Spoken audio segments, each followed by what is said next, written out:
have seen the analysis of a single area system or isolated system. So where you have a control area that is associated with automatic load frequency control, and we have seen the analysis of such a system. So we have a speed governor system, and then hydraulic valve actuator, and then turbine, and then generator. So these together comprise of one area. So we have analyzed such an area. That single area is also called as isolated area. Whereas now we have to analyze in actual power system, since we have multi areas, so we may have so many areas. So that has to be analyzed. So that is automatic generation control in interconnected system. Okay. So here we will consider two areas. So they are interconnected by a transmission line that is called as tie line. So this two area system can be extended for so many two areas, multi areas in a power system. Okay. So here tie line means you have to understand it is a transmission line with the primary speed control. See, earlier we have understood that is the analysis of ALFC, primary speed control, as well as later we analyzed secondary ALFC, that is when you have integral controller. See, because we want the steady state frequency drop change must be 0. So we want the frequency should be scheduled to the original value. For any change in the load, for any increase in the load, frequency drops. So we have seen that under steady state condition, the drop, there is a small drop, but to make this change to 0, or we want the frequency to the schedule to the original value, we included secondary ALFC controller, that is integral controller, you have seen in the last class. By including the secondary ALFC, the speed changer setting was made to operate until the change in the frequency becomes 0. So actually in an interconnected system, automatic generation control has to take into account the tie line flows. See, in earlier case, when you have isolated system or single area system, there you will calculate only the change in the frequency, that is delta F, and also change in the load taken by each generator. Suppose if you have so many generators, whereas in interconnected system, you will have so many areas interconnected by a transmission line. In this case, in addition to finding the change in the frequency, we have to estimate tie line power flow also. Power flow, there will be change in the power flow in the transmission line, that is tie line. So in addition to delta F, change in the power flow in the transmission line has to be considered in case of two area system. There is a difference. So you know that with only primary ALFC, for any disturbance, there would be any small static frequency deviation. Of course, this is depending upon the droop of the generator droop characteristics and the frequency dependence of the load. All the generator units, they are equipped with the governor controller, will have a change in their generation levels, irrespective of where the load change takes place. To restore the frequency to the normal value, we use a supplementary control or integral controller. Last class you have seen, that is integral controller, also called as secondary ALFC. So which changes the load reference set point, that is delta P reference. So until the prime mover matches the load frequency to the original value. So a group of generators coupled closely will swing together, and the generator turbines tend to have the same response characteristics. Such governors are said to be coherent, and the system is called as control area. So when you have different control areas which are connected, the objective of the automatic generation control is, first one, to hold the system frequency close to the nominal value, that is 50 Hertz. And also to maintain a correct value of power interchange between the control areas. And also to maintain generation of each unit at the most economic value. So the automatic generation of a multi-area system can be studied. We will study by considering a two-area system. So here I have shown a two-area system. They are interconnected by a tie line. Control area 1 and control area 2. You have to remember here when we do the analysis. So of course we will see what is the change in frequency delta F when two areas are connected by a transmission line. Of course, for any change in the load, any disturbance, what will be delta F. In addition to this, also we have to estimate change in the power flow in the tie line. Okay. So the control objective is to regulate the frequency. In this case, the objective of the primary ALFC controller is to regulate the frequency of each area and simultaneously regulate the line power flow. So power flow in the line change also must be minimum. So as per the inter-area power contracts, as in the case of frequency proportional plus integral controller, will also be installed so as to give zero steady state error. So you know that integral controller, that is also called as secondary automatic load frequency controller, we will install so to reduce the steady state frequency error to zero. So this also will be installed in even in multi-area system. Of course, here I have shown 2-area system. So here in our convention, we have assumed that each control area can be represented by an equivalent turbine, generator and governor system. So you have earlier represented when you have a single area, it is consisting of speed governor, then hydraulic valve amplifier, then turbine and generator. So here also in area other two, you will have such equipments. Okay. So here we use symbols used with suffix 1 refer to area 1 and those with suffix 2 will refer to area 2.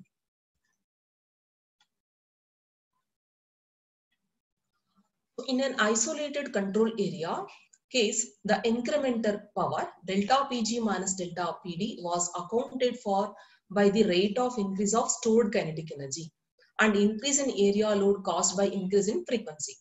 Since a tie line transports power in or out of an area, this fact must be accounted for in the incremental power balance equation of such each area.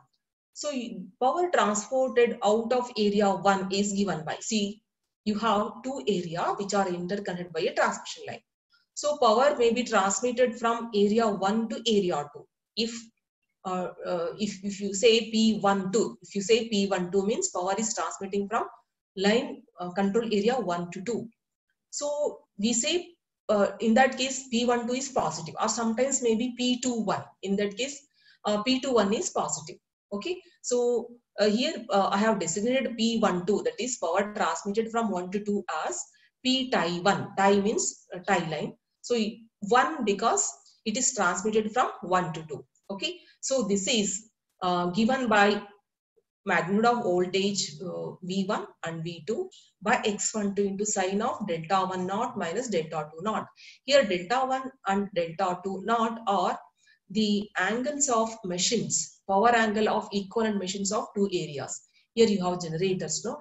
The voltage at which it is generated, these angles. Okay, so here not delta 1 naught, delta naught represents it is under normal condition. So x12 represents the reactance of the line. So here x12 means including the reactance of the generator. Here you have generator, winding will have reactance. Say it is x1. x1 plus x12 plus x2 together will represent x tie, x12. Is it clear? Total reactance of the system. Now for incremental change in delta 1 and delta 2, the incremental tie line power can be expressed as given by this equation. Here you have to understand. See, for any change in the value of angles delta 1 and delta 2, so these values under normal condition. For any disturbance, there will be change in these angles. Then incremental tie line power is expressed like this. See how we have written this is, so you can recall. So if you differentiate for any small change in the angle delta 1 and delta 2, so this equation, if you differentiate with respect to delta 1 and delta 2, see this is, we are going to see what is the small change in the power flow in the line with respect to change in the angles delta 1 naught and delta 2. Okay, so we are calling that as delta P tie 1, delta P tie 1, change in the power. So that means it is like you are differentiating this equation with respect to delta 1 and delta 2. So what will happen? Then this will be constant, V1, V2 by x12 is constant. Then this will become cos of delta 1 minus delta 2 naught. Okay. Then since you are differentiating with respect to delta 1, delta 2, so change in angle delta 1 minus delta delta 2 has to be considered. So after you differentiate, what you are getting, this T12 that I have called as constant synchronizing coefficient. If you substitute here in place of T12, it is nothing but the differentiation of this with respect to delta 1 and delta 2 naught. Okay. So that's what change in the power flow from line 1 to 2. It is in per unit. If you divide this actual value divide by base value, you will get in per unit. Okay, equal to this T1 to be V1 by V2 PR1 because it is divided by the base value. So you are getting in per unit into cos, because after you differentiate sign of this with respect to delta 1 delta 2, you will get cos of delta 1 minus delta 2, and then since you are differentiating with respect to delta 1 delta 2, so delta into delta delta 1 minus delta delta 2. So that's what. So here we are called this constant T12, which is V1 by V1 V2 by PR1 X12 into cos of delta 1 minus delta 2 is called as synchronizing coefficient. Okay. Now this equation 8.27, we are replacing by this, where the incremental power angles are integrals of incremental frequency.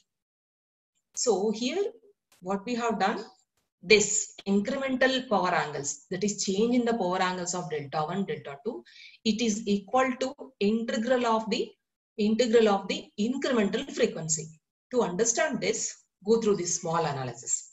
We know that omega is equal to angular frequency, that is 2 pi f, where omega is in radians per second.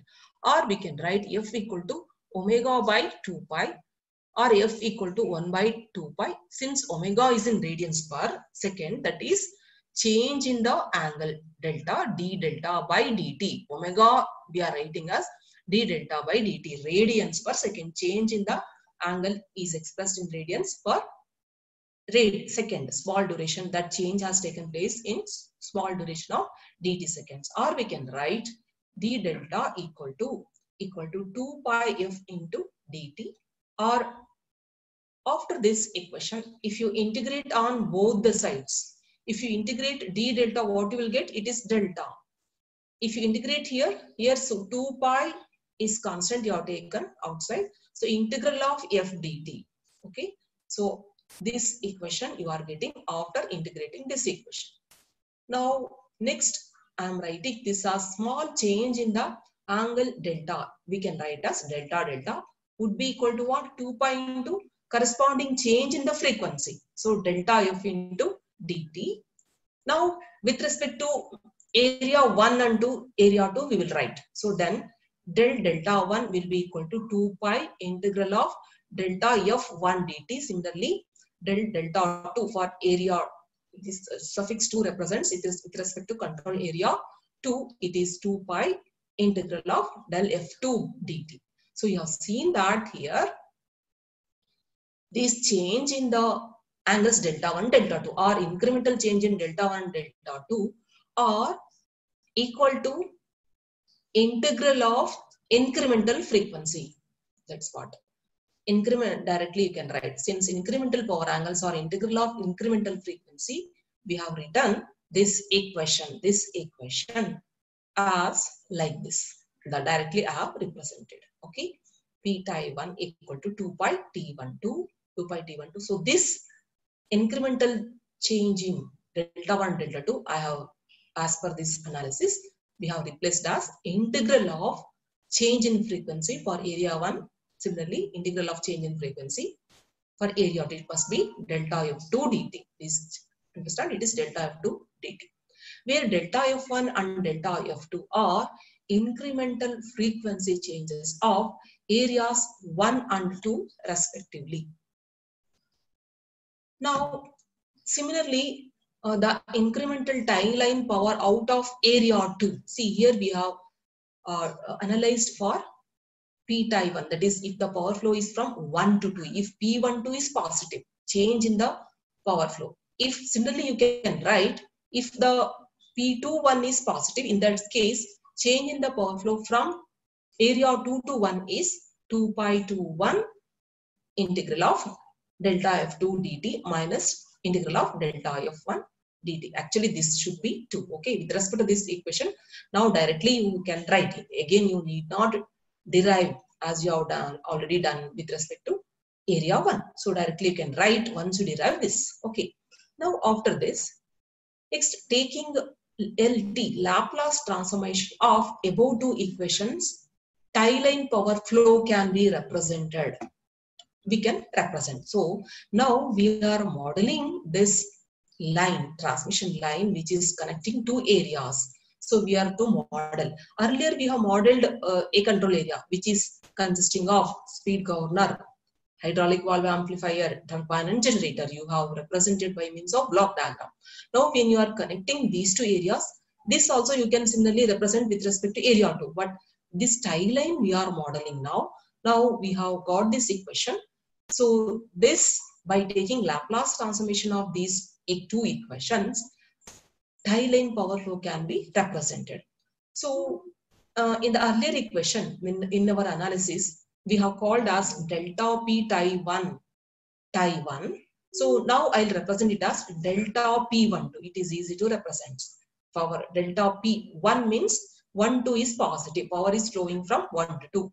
Power area 1 is transmitting the power. Okay. Similarly, P tie 2 means area 2 is transmitting power from area 2 to area 2. So I'll represent now onwards as this delta P tie 2 as delta P21, and T12, this synchronizing coefficient T12 equal to T21 equal to T0.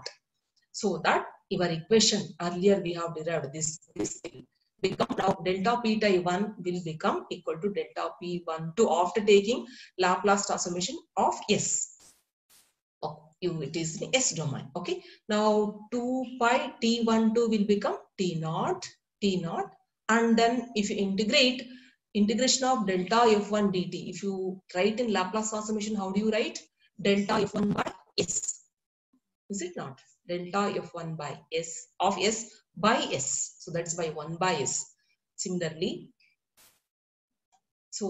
integral of delta F2 of dt. If you write in Laplace transformation, how do you represent? It is delta F2 of S by S. So 1 by S I have taken as common factor. So after taking Laplace transformation of this equation and representing delta P tie 1 Ti1 as delta P12 of S, of course, after taking Laplace transformation. So you will get this equation. Now this equation, which is in the Laplace domain, we can easily represent by means of block diagram. So you have got this delta P12 of S equal to 2 pi T0 by S, same thing I have represented here, into delta F1 of S minus delta F2 of S. Now this equation you can represent by means of a block diagram. You have learned in control system. See here, delta P12 is the outgoing signal. Change in the power from control area 1 to 2. Okay, so that is equal to this constant 2 pi T0 into 1 by. See, these two are constant, you represent by 2 blocks. So if you cascade these 2 blocks, what you will get? 2 pi T0 by S, or you can write as single block also, or you can write it as 2 blocks also.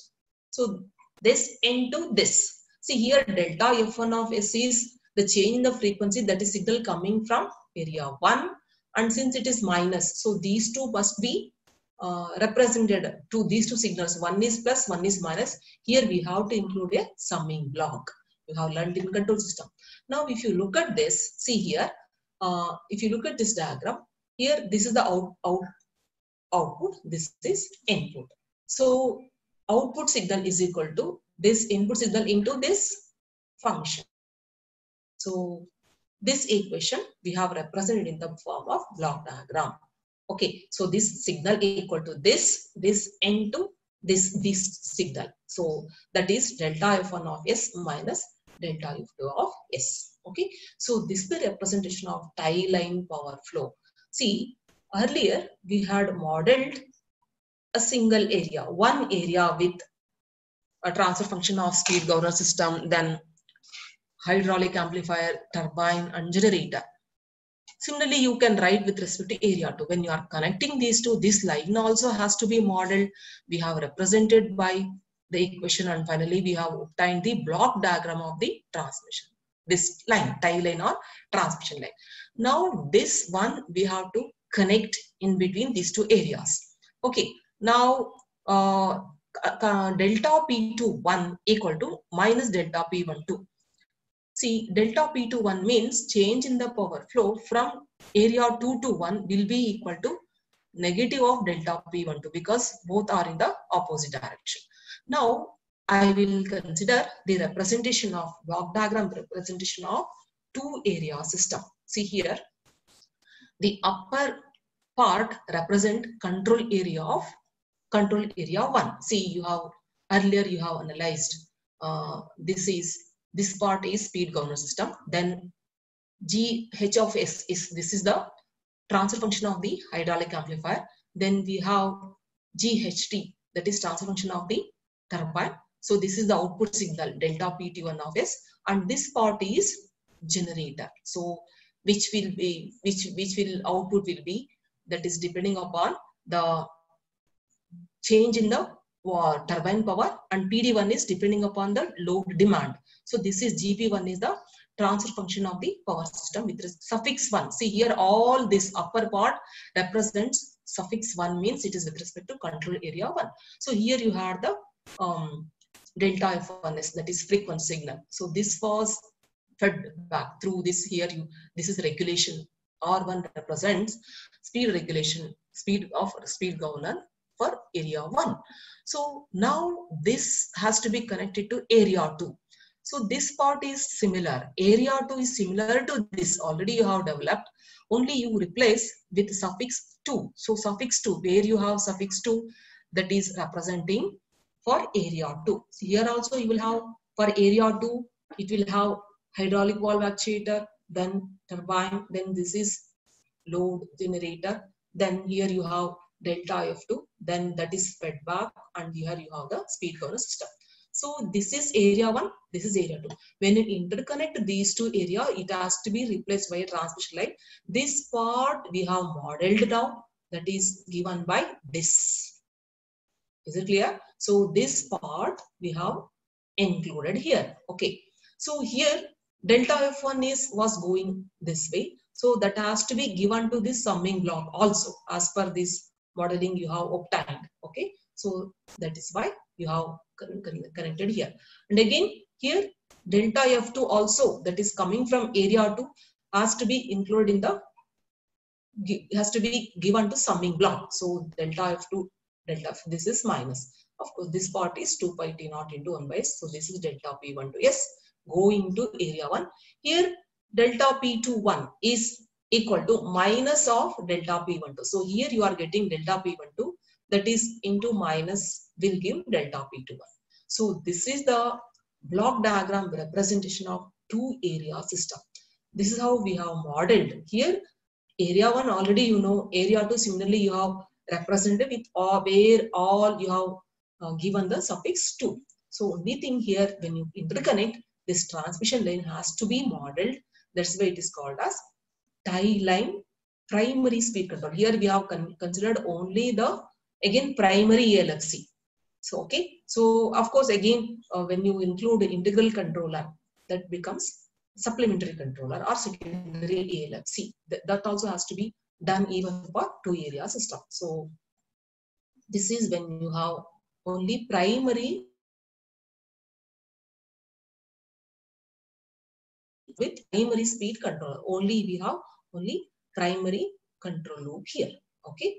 Now for such a system, we have to analyze the static response. Like earlier you had, when you had only single area, you have analyzed the change in the frequency. What is the change in the frequency? That is delta I of under steady state condition. Here, in addition to that, you also have to calculate the change in the power flow from 1 to 2 or maybe from 2 to 1, depending upon the disturbance, magnitude of the disturbance.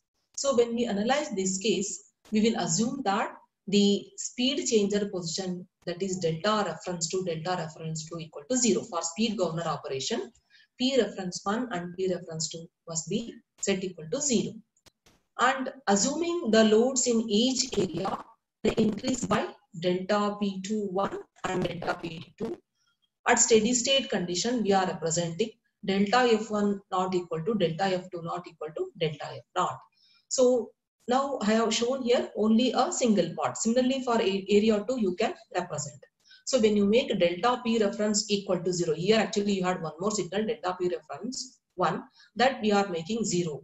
Okay, that is for speed governor operation. Similarly, we had done earlier when you had a single area. Okay, now, so here when you look at this block diagram, we can write delta PT1 not, delta PT1 not. Here again understand, not wherever not signal is there, that is under steady state condition. So the change in the turbine power will be equal to, as per this you can write, this is the signal directly going, because now delta P reference is not there, that will be equal to delta PT1 not, that is change in the turbine power, equal to minus 1 by R1 into delta F naught. Similarly, we can write, if you had one more area, here you need not draw the block diagram again. Once you represent for area 1, you can write it as delta P2 not equal to minus 1 by R2 delta F naught. So here you have to understand, not represents, it is under steady state condition. Now here, knowing the output of GP1 as delta F naught. See here in the block diagram, output of GP1 is delta F naught, change in the frequency signal F naught. And input to GP1 is equal to some constant D1 into delta F naught. See, that means it is depending upon all these signals. Okay, so input to G1 is, you have to simplify all this. Okay, so that after you simplify, what you get, let us call it as D1 into delta F naught. Similarly, input to GPT, if you add another area, GP2, once you write for area 1, directly you can write GPT equal to D2 into delta F naught, since delta F1 naught, delta F2 naught equal to delta F naught. Now consider the summing point with delta PT1 naught, delta PD2 naught and delta P1 naught as shown in figure below. Now consider here, I have drawn again here. From the above figure, you can write D1. See, we have represented the input to GP1 is D1 into delta F naught. That is equal to what? Delta PT1 naught minus delta PD1 naught minus delta P1. So this is equal to what? Whatever the signal coming, that is from the summing block.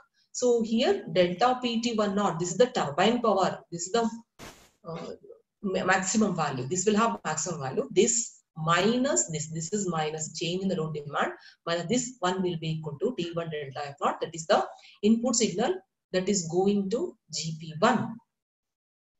Or you can write here delta PT1 naught equal to this delta F naught minus 1 by R1. So earlier we have represented here delta PT1 naught equal to minus 1 by R1 into delta F naught. Also substitute here minus delta PD1 naught minus delta P1 naught equal to D1 delta F naught. Call this as equation 3. Similarly, with respect to area 2, we can write looking at this equation.